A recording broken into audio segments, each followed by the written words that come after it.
Welcome to Second Take, the show that focuses on the issues behind the news. Mining Weekly editor Martin Creamer joins me today to discuss the all-stakeholder Sibanye approach, a boost for mining's image.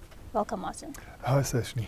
You were recently invited on a 2-day visit to Sibanye's West Rand mines. What was your initial impressions coming out of that visit? You know, it was quite a revelation. Firstly, the word academy kept hitting you, which, emphasizes the training aspect of it. And we did most of the presentations on the first day in this academy. And you saw a lot of activity around the academy, which is such an important thing in South Africa, training, emphasis on training. And you can see the large numbers of people that actually benefit from the training that goes through there. Then you don't have this old hierarchical assumption of the head office somewhere and, all the other minions elsewhere. It's far more holistic.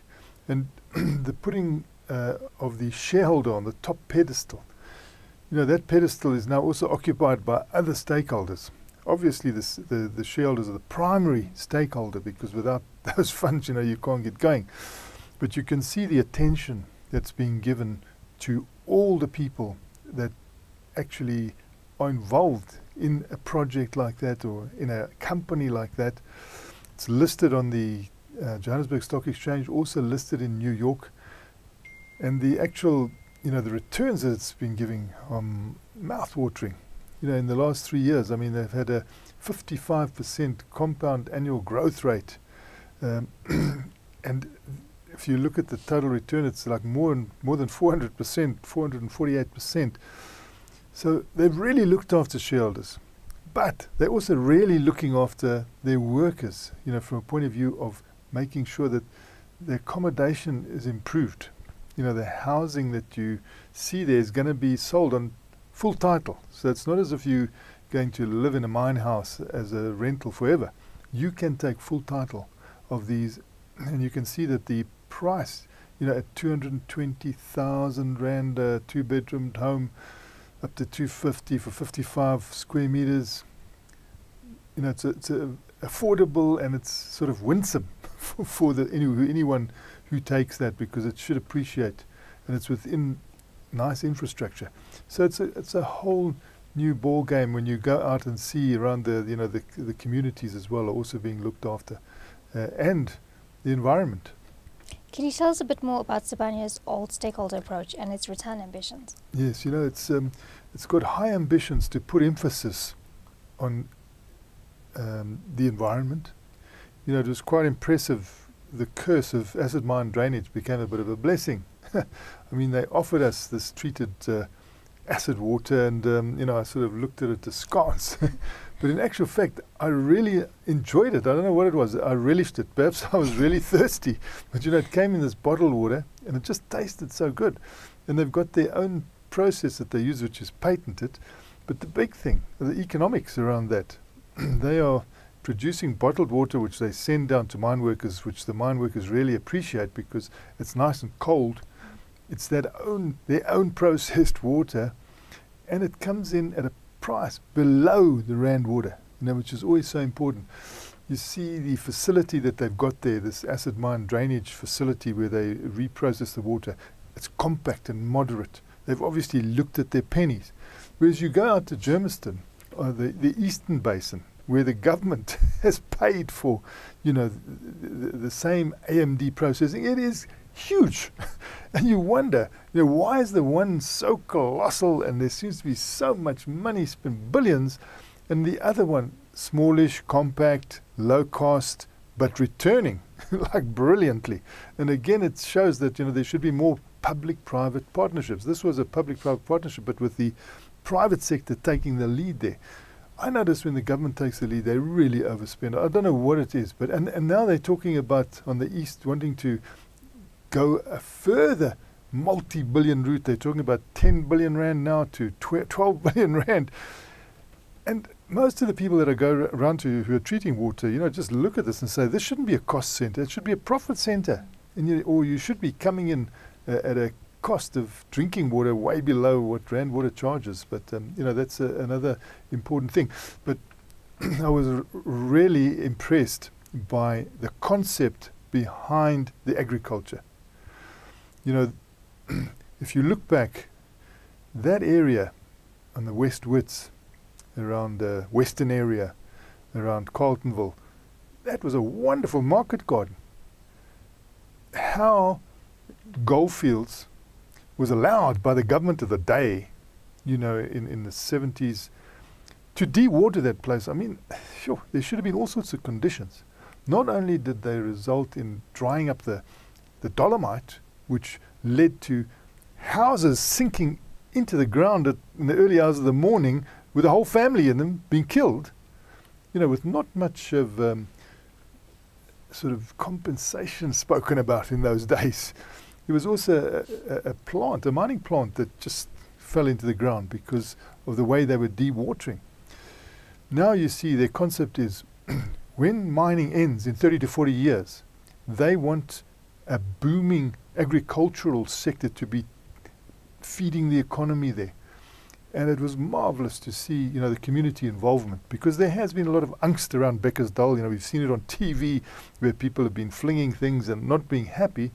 What a difference when you went onto that site and you saw the expertise of these community people, how they've picked up, the skill of agriculture and the verdancy of the spinach, being sold into the Spar Group. And they offered us worm tea. Well, I'd sort of started to distance myself from all the liquid refreshment that they were.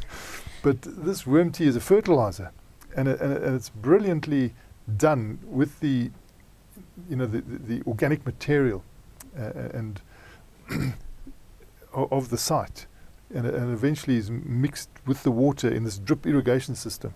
And you can see how magnificently it returns sort of green colours to the vegetables that then get sold into the market and also sold into the community. You've mentioned that the company is going all out to ensure community development in the areas it operates. What are some of the other developments? You can see that when you get to the training word, it's adult basic education. They're putting a lot of people through adult basic education. I was impressed with the way, you went to the community. They would give you an address. You would see, they would talk to you. They had confidence. If you looked on the wall, there was an organogram of who was who, and what positions they held. And they would pass on the baton to the people involved in the various tasks, who would then tell you about what they were doing it with a lot of confidence. It's empowerment. It's giving a horizon to these people which is infinite. If you get into agriculture there, you can do it, forever. If you're educated, you've got that benefit for all that time. And they're putting emphasis on that. They're putting emphasis on all the stakeholders and not forgetting the shareholders. Returning the shareholders brilliantly, but making sure everybody else also says, wow, this is fantastic for the economy here. They're looking to recycle the tailings material. There's like 11 million ounces of gold in that tailings material, about 91 million pounds of uranium. They've got sulfuric acid, which they're going to get out of that, and they're looking at funding now. They don't want it to affect their dividends because they committed to R1 billion of dividends a year. But they've looked at all those assets, those dumps, those throwaways that people didn't want in the past, that have got so much value in them. Particularly, I was mind-boggled. They said some of the grades, the gold grades in those deep mines like West Driefontein and the old West Driefontein mine, they're up to 100 grams a ton. It's like unbelievable. And because the processing wasn't as advanced as it is now, the dump material is also rich. So, when you get that gold out of there, plus you bring in the cook tailings, it's looking viable, and in 4 years' time there should be a very nice West Rand Ergo. We've got the Ergo, which is East Rand gold. There'll be something equivalent which will eventually get even bigger. They'll start fairly moderately, but they've got plans to really uplift it. Starting moderately also means that the funding can be dealt with, and they might have to go out to the market to get some debt on that to make sure that they don't interfere with their ability to acquire, in the platinum space as well at the moment, where they're looking to consolidation. So an interesting company, which is a gold company, good assets, but also going into platinum. And then you will see as they take you up onto the ridge, you look down, and they say, well, we pay 22% for electricity. That's one of our biggest costs. But that area there, and it will probably cover 15 to 20 rugby fields, there will be a big solar plant there. We'll be putting out the panels, and that will generate 150 megawatts of electricity. And we need that to supplement our electricity to keep the costs down. But again, the good news, it's coming in below the Eskom tariff. So it's a business case if they go ahead with it, and they are. So it's looking interesting. They were talking coal mining, but that has sort of gone off their rise at the moment, and now solar very much in the picture. And they've appointed top people in the various areas like energy. They've got a top management team, highly experienced management team. They've picked a lot of the highly experienced people, put them into that team with Neil Vroneman, who is doing well, and he moves fast. He does things fast, so that always benefits the economy. I mean, it could be a fantastic boost for the economy out there, particularly, these mines are a boost, but if you come in with this tailings retreatment, it's going to be another, turbocharge for the economy. The company is also investing 3.6 billion rand in organic growth projects. Can you tell us about these projects? You see, so they have got these deep and dark, they don't like me saying dangerous, but they've got the deep mines. They've got the Driefontein, which used to be East Drie and West Drie. They've got Kloof on the West Wits, but also in the Free State, they've got Beatrix. And in each one of those, you find below infrastructure projects or new projects that are on the go. So they are spending money, and spending money at this time is like good timing, because when you look at that gold price in rands, wow, 600,000 rand per kilogram, that's at record levels. Well, it's above 600,000 rand per kilogram.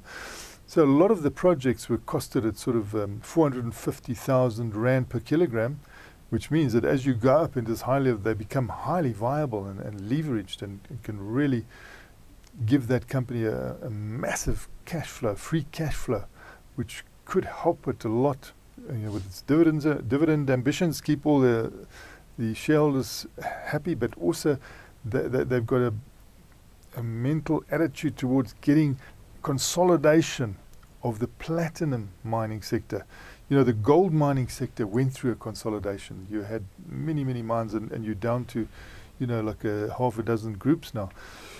That hasn't quite happened in platinum. There still needs to be a lot of consolidation, and probably this is the best time to do it, because the price is not too good. And if you've got this cash coming through, it will enable you to acquire in order to do that. We used to say take down the farm fences, because the mines were really demarcated around surface farms. So you would say that you own the ground below this farm, and then the guy next door to you might get another piece, and that's the way they dished out the mining rights in the older days.